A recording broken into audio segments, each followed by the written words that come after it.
Ser determinado. Servopa, 57 anos, o consórcio de quem realiza. Vincenzo Dalicani está de volta para falar justamente dessa preparação do rubro-negro para encarar o Vasco da Gama amanhã na Arena da Baixada. Com você, Vincenzo. Vamos lá, TT, falar de futebol agora. O Atlético finalizou, na verdade, sua preparação na manhã desta sexta-feira para encarar o Vasco amanhã, lá na Arena da Baixada, no sábado, às 7h30 da noite. Furacão, que tem a volta do volante Eric, que vai contar também com as voltas. Aí o Wesley Carvalho vai definir ainda essa situação, mas a tendência é de que o Atlético conte com as voltas de Vitor Roque e Madison ao banco de reservas para a partida contra o Vasco nesse final de semana. O Furacão deve repetir pelo menos a base do time que vem jogando nas últimas partidas. Um esquema com 3 zagueiros, o Coelho e o Canóbio abertos pelas alas, meio campo com Bueno e Zapelli, e aí o William Bigode deve ser o titular como centroavante do Atlético, ele que vem jogando desde que o Rômulo e o Pablo sofreram lesões aí no músculo posterior da coxa e perdem o restante da temporada do Atlético. Furacão, então, que tem esses retornos, deve ter uma provável escalação ali com o Bento no gol, um trio de zagueiros com Kaká, Thiago Heleno e Lucas Esquivel, Coelho por um lado, Canóbio pelo outro, Eric, Fernandinho, Zapelli e Vitor Bueno, e o William Bigode na frente. Esse é o provável time do Atlético para encarar o Vasco amanhã na Arena da Baixada. Furacão que tem uma necessidade de pontuar. O Atlético tem que vencer os 4 últimos jogos da temporada para ainda sonhar com vaga na Copa Libertadores de 2024. Com a vitória do Flamengo ontem, o Atlético Mineiro agora é o 6º colocado. A diferença ainda é de 6 pontos para o Atlético. O Atlético é 7º, tem 52 pontos. O Atlético Mineiro, 51 pontos, na verdade. O Atlético Mineiro tem aí 57 pontos, tem 6 pontos à frente do Atlético nesse momento na competição. O Furacão precisa vencer os 4 jogos, aí chegaria a 63 pontos. É uma pontuação que geralmente, no histórico recente aí, pelo menos do Campeonato Brasileiro, tem garantido vaga no G6 do campeonato. Claro, esse ano tá acima, né? A pontuação, o nível de pontuação dos clubes está acima, a média de pontos está acima. Vamos ver se os 63 pontos podem garantir uma vaga. Mas fato é que se o Atlético não vencer o Vasco, a situação se complica ainda mais. E aí, uma situação que já é difícil pode ficar impossível de conseguir uma vaga na Copa Libertadores de 2024. Furacão, que tem um bom retrospecto em retornos de data FIFA, né? Depois de ter tempo para treinar, o Atlético com o Wesley Carvalho teve 3 períodos assim. Na estreia do Wesley Carvalho contra o São Paulo no Morumbi, o Atlético faz um bom jogo. Perde, é verdade, por 2-1 contra o São Paulo, mas tem boa atuação. E aí os outros 2 vitórias fora de casa. Contra o Flamengo por 3-0 lá em Cariacica e contra o Grêmio por 2-1 na Arena do Grêmio. Então o Furacão, que tem esse retrospecto positivo, pelo menos em termos de atuação, em 3 partidas fora de casa, depois de retornos de data FIFA, vai ter então um retorno de data FIFA dentro de seus domínios para mostrar se os 15 dias de preparação surtiram efeito ou não nessa preparação do Atlético, que tem esse bom retrospecto. Furacão contra o Vasco não tem um retrospecto tão positivo assim. No total, em 51 jogos em toda a história, em 61 jogos, na verdade, em toda a história, 21 vitórias do Vasco, 13 empates e 17 vitórias do Atlético pelo Campeonato Brasileiro. Esse número é mais equilibrado, são 17 vitórias do Vasco, 11 empates e 16 vitórias do Atlético. E o Vasco, que na Arena da Baixada só venceu 6 vezes na história, os times empataram outras 6 vezes. O Atlético venceu 15 desses 27 confrontos disputados na Arena da Baixada. Nesse ano, e a gente tem as imagens aí do confronto no primeiro turno desse Campeonato Brasileiro, o Furacão venceu o Vasco por 2-0 pela primeira vez na história em São Januário. Gols do Vitor Bueno de pênalti, o segundo gol, e o primeiro gol é do Christian, um bonito gol de perna direita. Ele que se lesiona nessa partida, né? Ele fica mais de 100 dias aí sem entrar em campo pelo Atlético. Inclusive ele faz o gol e bota a mão na coxa direita. Dá para pro ouvinte e pro torcedor que nos acompanha aí no YouTube ver essa imagem. Ele faz o gol, chuta e já leva a mão direita direto para a coxa direita. E aí ele dá então uma entrevista depois do jogo, né? Fala que não vai ser nada, só sentir uma fisgada e não vai preocupar. O fato é que ele passou 100 dias aí em recuperação pelo Atlético. O Christian, que está de volta, é uma das opções do técnico Wesley Carvalho também para a partida de amanhã, já que o Bruno Zapelli não treinou nessa data FIFA, né? Treinou com a seleção argentina, voltou a compor os treinos do Atlético só nesta quinta-feira. Então o Bruno Zapelli deve ser o titular, mas se não for titular, aí o Christian é a opção para iniciar no meio-campo do Furacão, que enfrenta o Vasco. Então amanhã, Arena da Baixada, 7h30 da noite. Claro, com transmissão aqui da Jovem Pan News. Eu fui informado agora há pouco, às 6 horas da tarde, a gente começa a nossa transmissão direto lá da Arena da Baixada. Volto com vocês por aí. E aí, Dalk? Tem tabu em jogo, o Furacão joga em casa, mas para quem pretende subir no topo da tabela e ficar entre os 6 primeiros colocados, esses 4 jogos o Atlético tem que fazer a sua parte. O Atlético não depende mais de si, né? O Atlético deve ter retornos importantes, né? Esse ano quebrou um tabu muito grande que foi contra o Vasco lá, né? Vencendo 2-0.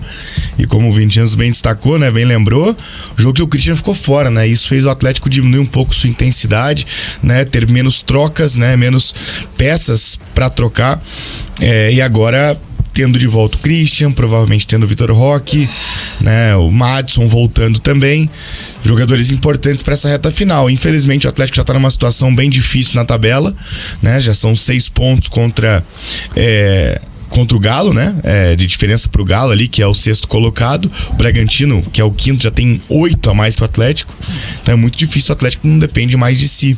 O Atlético precisa vencer 2 e ainda torcer por tropeços. E mesmo vencendo 2, o Atlético não chega no Galo, porque o Galo tem 16 vitórias e o Atlético tem 13. Então, se o Atlético chegar aos 57 pontos que o Galo tem, não passa, de jeito nenhum. O Atlético comprometeu, né? A gente já falou isso aqui ontem, a campanha dele de brigar pela Libertadores naquela sequência contra os paulistas, né? São Paulo, Corinthians e Palmeiras. Ganhou só um pontinho ali, né? E depois ainda com Fortaleza em casa, né? Sim. Tivesse ganho do Fortaleza em casa, já tinha um outro panorama, né? Já tinha 2 pontos a mais. Tivesse ganho do São Paulo em casa, já tinha 4 pontos a mais, né? Dava para ter trazido pelo menos um pontinho lá, porque, a derrota pro Corinthians foi uma entregada, assim, de 4 jogadores, né? Num lance só, né? Sim, mas porque se não toma aquele gol daquele jeito, saía com 0-0 lá, pelo menos, mas né? eu acho que os empates em casa ainda foram piores, assim, de serem exato. Mas engolidos nessa sequência aí que São ganhou Paulo e Fortaleza. Nessa sequência de 12 pontos que ganhou 2, dava pra ter ganho pelo menos uns 5, né? Sim. Que é diferente um pouco, né? Pelo menos mais 3 pontos do que ganhou, né? 4 pontos a mais, sei lá, né? Na minha opinião, era muito mais a questão das vitórias em casa, né? O Atlético não jogou mal contra São Paulo e contra Fortaleza, eu acho que dava pra ganhar do São Paulo, ganhar do Fortaleza e trazer um ponto do Corinthians. Perder pro Palmeiras, ok, seriam né? 5 pontos a mais. O Atlético estaria praticamente junto com o Galo, um pontinho de diferença. Estaria na briga, né? Agora, o que não pode, pra quem busca a vaga na Libertadores no ano que vem, é ficar 5 rodadas sem vencer, como o Rubro Negro tá. O caso do gol também, que eu acredito que o Vinicius vem falando durante a semana. E é o caso que a gente falou aqui agora há pouco também do Coritiba, né? O Coritiba ficou 12 jogos sem ganhar, né? No começo do campeonato. Foram 8 derrotas seguidas, time que não quer cair, não pode ficar 12 jogos sem vencer. Time que quer ir pra Libertadores não pode ficar 5 sem vencer. Se você somar os 12 com os outros 8, são 20 jogos, né? Que o time ficou sem ganhar. Ganhou 4 pontos. É muita coisa. Em 20 jogos, né? Se você somar os 2 recortes do campeonato aí, né? O Atlético é a mesma coisa. Você pega uma faixa de 12 pontos na hora que tá na reta final e você não ganha pontos, os da frente disparam. E foi o que aconteceu. O Atlético tava quantos pontos na frente do Atlético Mineiro lá, né? No começo do campeonato lá, né? Abriu uma margem igual essa do Botafogo pro vice-líder, né? Em relação ao Atlético Mineiro. Hoje o Atlético Mineiro tá 6 pontos na frente do Atlético. Atlético Mineiro que logo na chegada do Filipão ficou várias partidas sem perder. Ficou 8 jogos. Ficou 8 jogos sem ganhar. 9, se eu não tô enganado. Uma sequência grande. O povo já tava pedindo a cabeça do Felipão por lá. E agora tá aí na frente do Furacão. Vincenzo, e o Vitor Roque, essa notícia do Vitor Roque aparecendo no banco de reservas, essa sim é uma boa notícia pra torcida atleticana.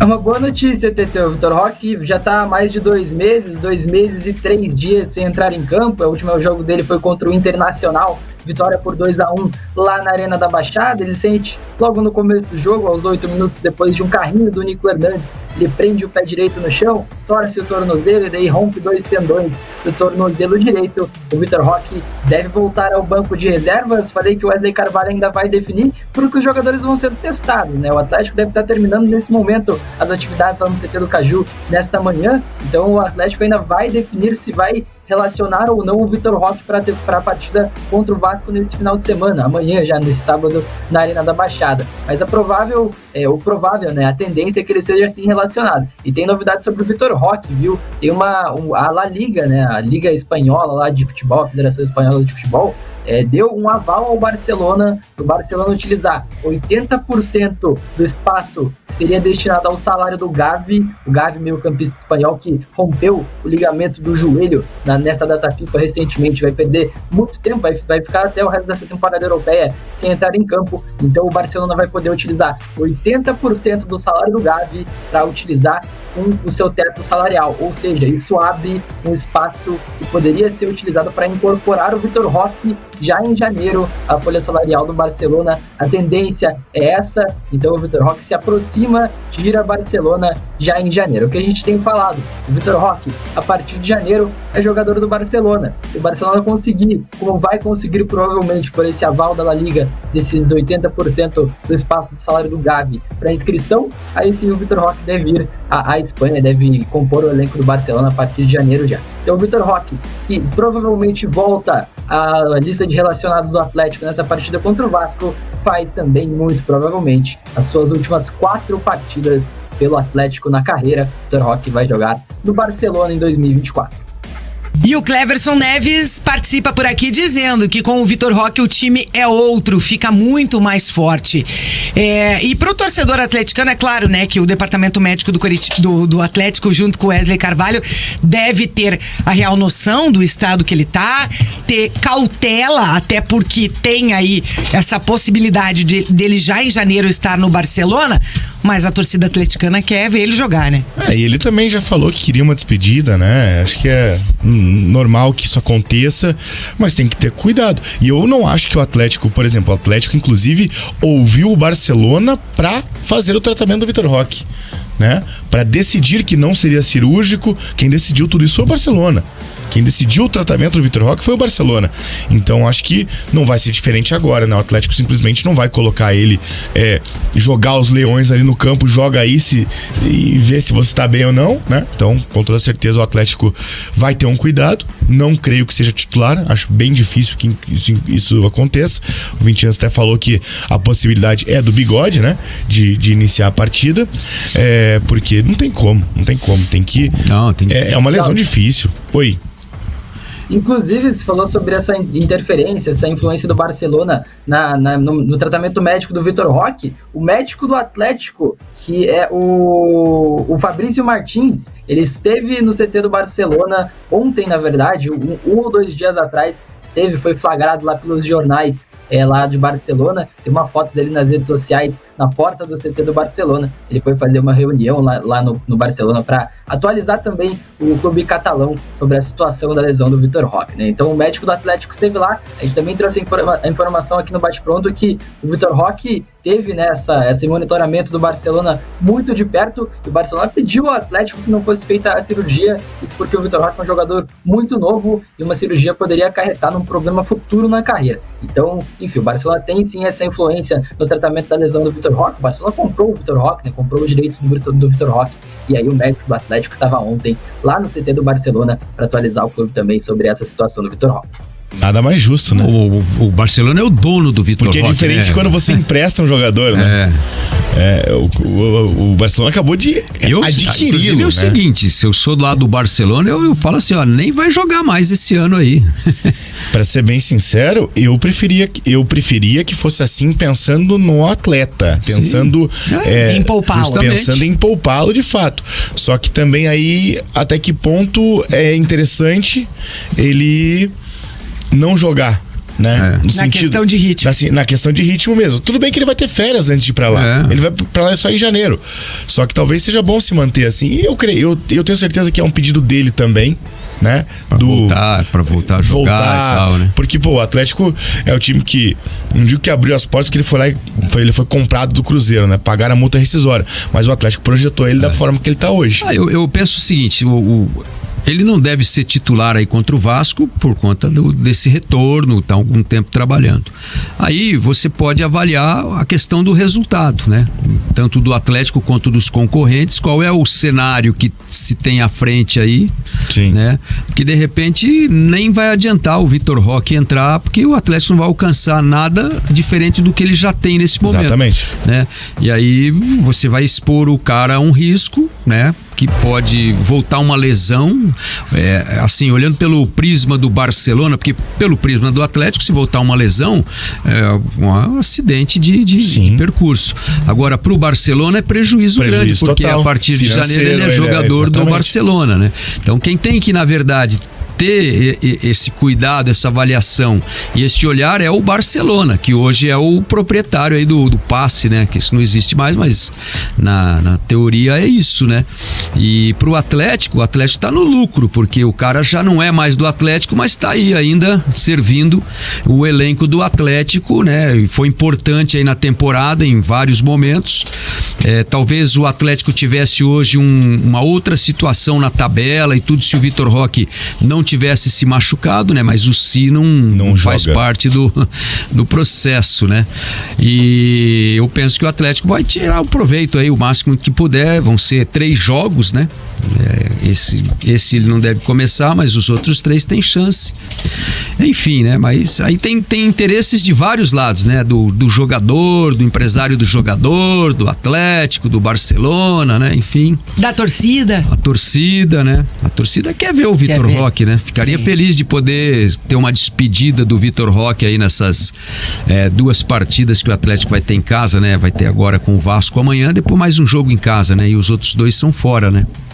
O Glad Sebage, participando por aqui, ele que é atleticano, diz que esse ano foi ao contrário de outras temporadas, quando o Atlético subia de produção, no segundo turno. Você continua participando, você que tá com a gente no YouTube, não esquece de deixar o seu like por aí. E a emoção do Brasileirão está à flor da pele. A KTO te convida para entrar de cabeça nessa reta final. Tá fervendo, hein, gente? É hora de palpitar nos últimos jogos do seu time e fazer parte desta diversão. Só na KTO ganha antecipado e a adrenalina não para. Não perca mais tempo, acesse agora kto.com, faça do seu palpite uma experiência única. Vai de KTO, onde a diversão acontece. Lembrando que o site é para maiores de 18 anos e, é claro, jogue com responsabilidade. Daqui a pouquinho, 20 anos do Dalicani volta trazendo mais do Furacão. Depois do intervalo, a gente vai falar também com o Alexandre Senechal sobre o Coritiba, da polêmica do projeto do novo Couto Pereira, que pretende reduzir a capacidade do estádio. E agora, antes do intervalo, vamos ao nosso Giro Rick Sport Clube com Mariana Becker. Giro Rick Sport Clube. Ouvintes da Jovem Pan News, esse é o Giro Rick Sport Clube para Porte Alto. Na hora de vender seu carro, conte com quem é especialista no assunto. Venha para Porte Alto. O representante paranaense no NBB, o Pato Basquete, perdeu para o paulistano fora de casa na última rodada. O placar terminou 79-68 para o adversário. Essa foi a segunda derrota seguida do Pato no campeonato, que nesse momento é o 11º colocado na tabela. São 11 jogos, 5 vitórias e 6 derrotas. Mas o Pato é um dos times que mais tem jogos disputados, então ao final da primeira fase isso pode complicar a classificação. A equipe paranaense volta à quadra na próxima quarta-feira, 29 de novembro, contra o Fortaleza, vice-líder da competição. O jogo vai acontecer em Pato Branco, às 7h30 da noite. Inspirado no ATP Finals, evento de tênis que recebe os melhores do ranking mundial, Florianópolis vai receber o BT Finals. A competição vai reunir os 8 melhores jogadores de beach tênis do mundo e promete ter a maior premiação do beach tênis mundial, mas ainda não foi divulgado. O BT Finals vai acontecer com a presença da paranaense Vitória Marquezine, de 18 anos. Ela é a atual número 6 do mundo. O torneio será em Jurerê Internacional entre os dias 19 e 22 de dezembro. E é amanhã a grande decisão da Série Bronze do Campeonato Paranaense de Futsal e o Paraná Clube está a um empate de conquistar o título. Depois de vencer o Terra Boa por 7-5 no jogo de ida no último sábado com o ginásio do Tarumã lotado, neste sábado às 8 horas da noite acontece o jogo de volta no ginásio Arnaldo Zampieri em Terra Boa. Paraná Clube voltou a ter uma equipe de